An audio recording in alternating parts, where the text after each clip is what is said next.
Hello everyone, it's me JB from UniqueTutorials. Today in this video we'll find out if we can use Boya M1 microphone without inserting battery on it or not.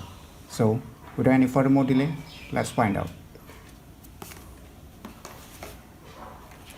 So here you can see the Boya M1 microphone, as I've already opened the battery. As you can see, the battery right now, I've opened it. So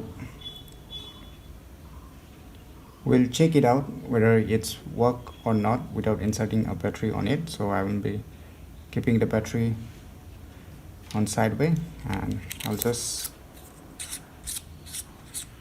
close this cover again and we'll find out if it work or not.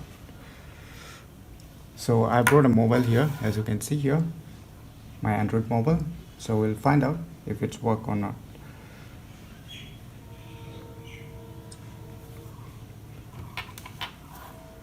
So I'll be connecting my Android mobile.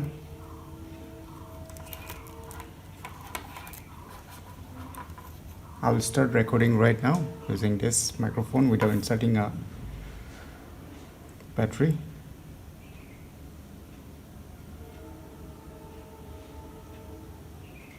So I will try to record now.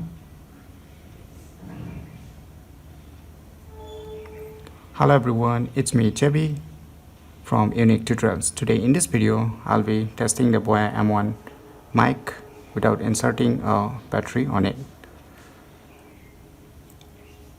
So you can see here the noise frame in the sound recorder itself. That means the audio is being recorded without inserting a battery on the Boya M1 microphone. So that means that it works perfectly without inserting a battery too.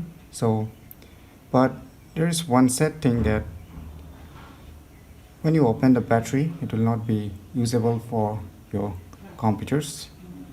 To use it on your computer, you need a battery on it. So if you're using this Boya M1 microphone without a battery, then you can use only in your smartphones or tablets, but not with your computers. So it's clear that without using a battery, you can definitely use it in your smartphones or tablets, but you can't use it in your computer without inserting a battery on it. So I hope this clear your doubts regarding if you can use Boya M1 microphone without inserting battery on it or not. So if you find this video information useful, click on the thumbs like button, and if you're new to our channel, click on the subscribe button. And lastly, thanks for watching.